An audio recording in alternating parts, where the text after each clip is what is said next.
Hello, friends, and welcome to August. This is Pritha, and this is my podcast, 5 Minutes of Authenticity, where we talk about various reflections, mindsets, thought processes, intentions, and other inspiring ideas that I am so privileged to learn from and grow with when I work with individuals who are taking one step closer to their authentic selves, one conversation at a time. And that is one of the best parts of my job as a life coach. Every month, if you know, friends, we choose a particular topic and get deeper into it and understand various aspects of it and how they affect us and how we are impacted by these ideas and how does it all play together when we are trying to get one step closer to living an authentic life. So this August, we are focusing on our inner leadership, emotional sovereignty, and trusting our own wisdom. So basically, we are working on deepening our self-trust and maybe in the process remove self-doubt. So let's start today, friends, with the first episode, basically, as I'm calling it, what self-trust really is and what it isn't. August, as I mentioned, is a month of deepening this trust. It's a quiet, steady kind of trust that doesn't need permission or proof. So it is a simple sentence, and I will repeat it twice, is I don't need certainty to trust myself. I don't need certainty to trust myself. When we preface an episode with that, let me clear up a misconception. Self-trust is not about always knowing what to do. It is about trusting yourself to handle whatever comes your way.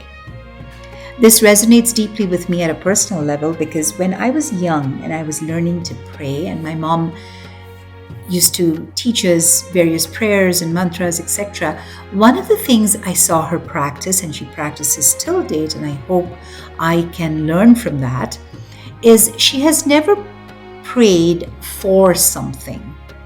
I have seldom ever heard her pray, make this easy, to pray to a particular deity or the higher power and say, let this come this way. No, I've always noticed she has prayed for strength and guidance so that when situation A happens instead of situation B or vice versa, she's able to handle it. And that is probably the best reflection of self-trust I have seen in my personal life growing up, in my mother. So self-trust, like I said, is not about always knowing what to do, but it is about trusting yourself to handle whatever comes. So confidence that we talked about as we closed off July and self-trust are not the same.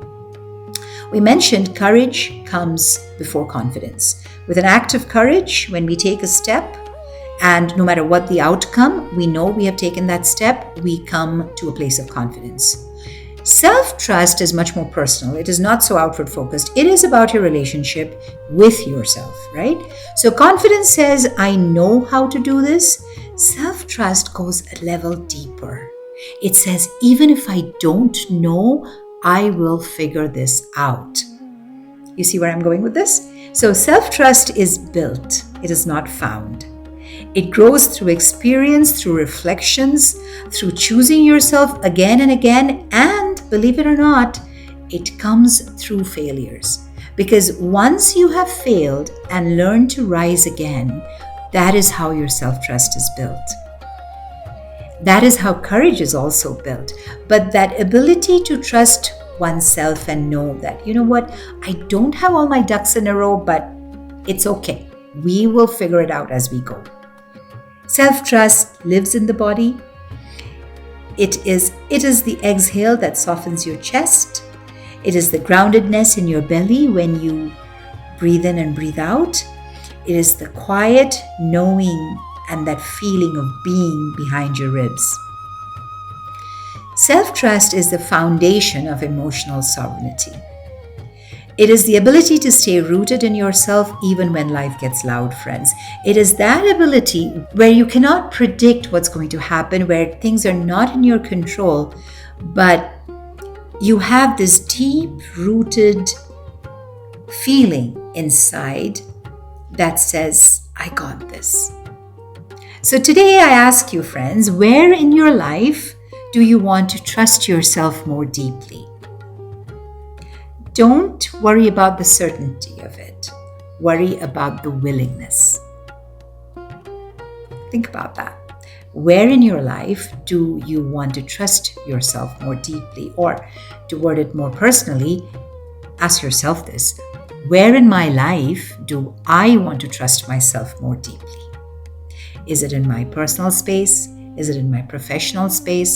Do I know that this particular work ethic is just not making me feel good about myself? It is a time for a change. Is it a conversation that I'm holding off with a dear friend because I am afraid to confront them on something?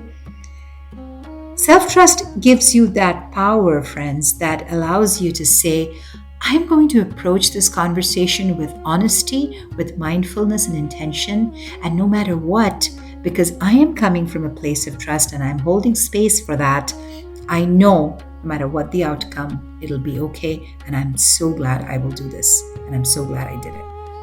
Okay.